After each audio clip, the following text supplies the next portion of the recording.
AITA for locking my pregnant wife out of the house after I found out the baby isn't mine? I thought the key turning in the lock was the sound of me taking back control of my life. I had no idea it was just the first click of a trap that was about to snap shut on us all. My name is Mark, and for 10 years, I believed I was living a dream. Sarah, my wife, was the center of my universe. We built a life filled with inside jokes, shared dreams, and a love I thought was unbreakable. We'd been trying for a baby for what felt like an eternity, a journey marked by negative tests and quiet disappointments. But we had each other, and that was enough. Or so I thought. The first crack appeared subtly. Sarah started a new fitness regime, something she called her Project Me. It began with evening yoga classes that slowly stretched into late nights out with her new, exclusively female gym friends. She'd come home glowing, but with a distant look in her eyes, her phone always clutched tightly in her hand. My supportive husband act began to wear thin, replaced by a gnawing suspicion. One Tuesday, she announced she was going on a wellness retreat for a long weekend, a girls-only trip to a secluded spa to fully commit to her good time, as she called it. She packed her bags with an excitement I hadn't seen in her in years, but she couldn't quite meet my gaze when she kissed me goodbye.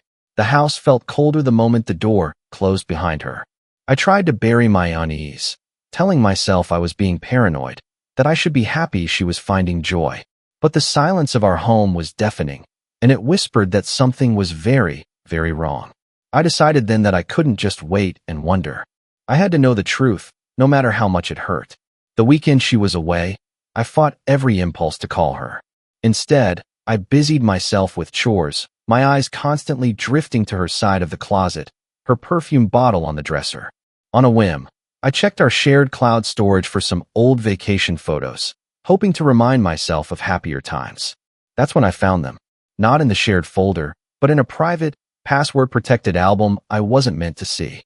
A few wrong password attempts on her old iPad still synced to her account, and it opened like a vault of secrets. The photos were not of yoga poses or spa treatments.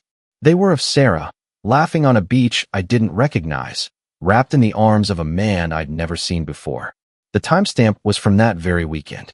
The final picture was a selfie of them in a hotel room, her head on his chest, her left hand, the one that wore my wedding ring, resting on his stomach. The dream was not just cracked, it was shattered. The day Sarah was due back, I was a ghost in my own home. I had barely slept, the images from the photos burning behind my eyelids.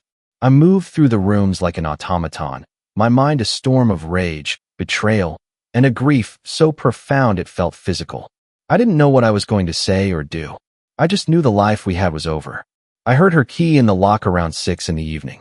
She walked in, tanned and still wearing that infuriatingly happy glow, dropping her luggage with a sigh. "Honey, I'm home." You won't believe how amazing it was. I was sitting in the living room armchair, the one that faced the door directly. I hadn't turned on any lights, and the setting sun cast long, deep shadows across the room. "Was it?" I asked, my voice dangerously calm. "Tell me about the spa. What was the best part?"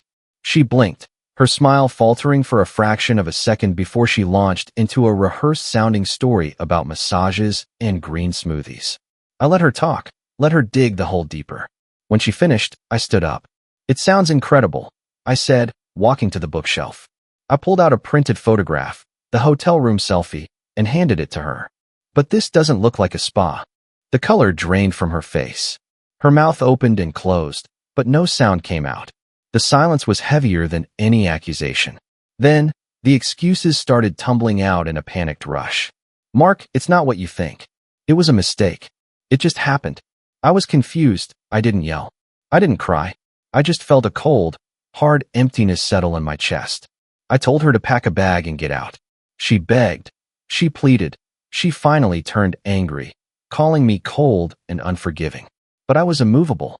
After an hour of her hysterics, I physically guided her and her suitcase to the front porch and locked the door.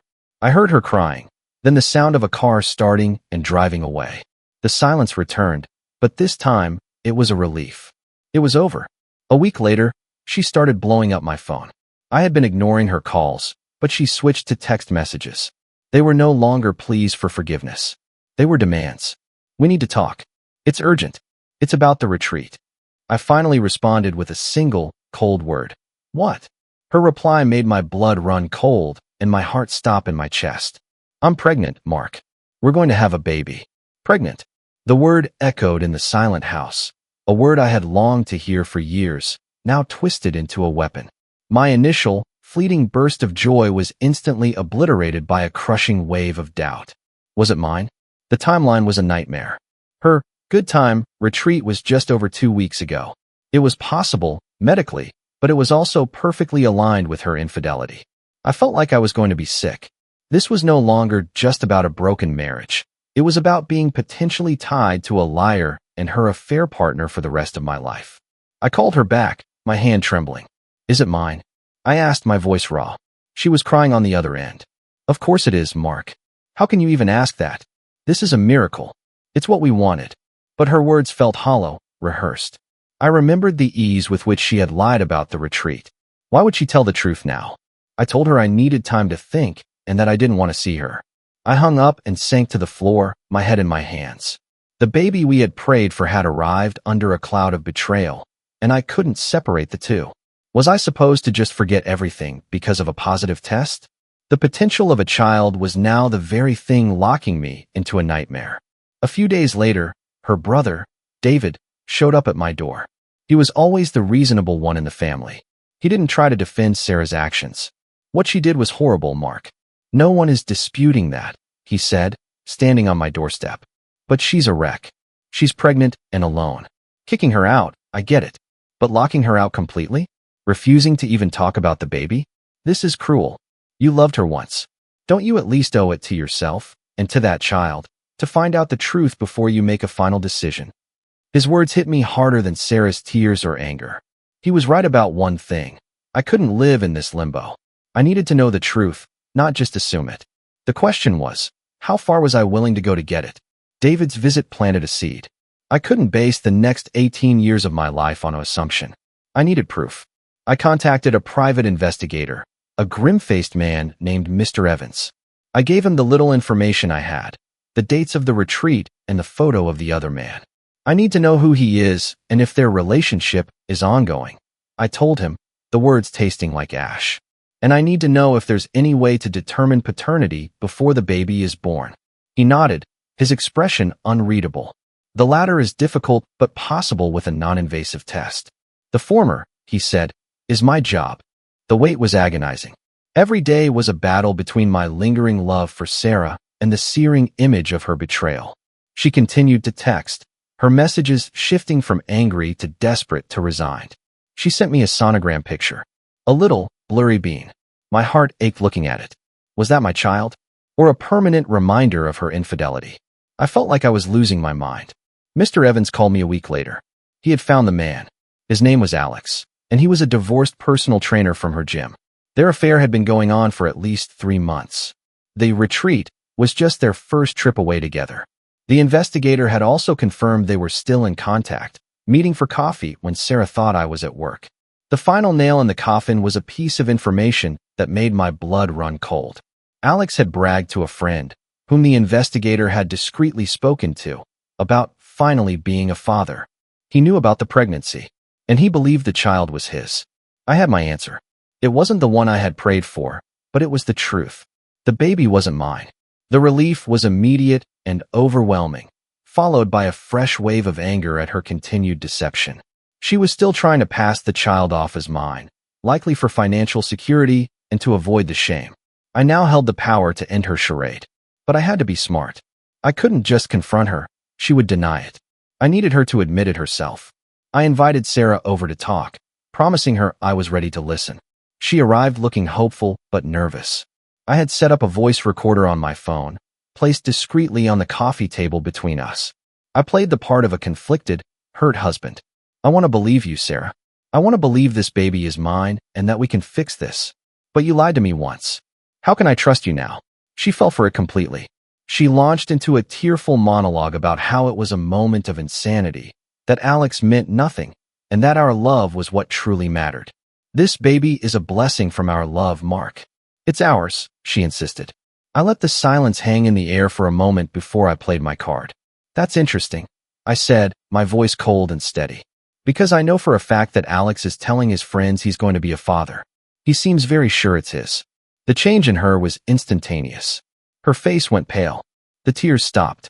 Her mask of contrition slipped, replaced by a look of sheer panic. He's lying. He's trying to cause trouble, she stammered. I leaned forward. So, if I call him right now, on speakerphone, and tell him you're here claiming it's my child, what do you think he'll say?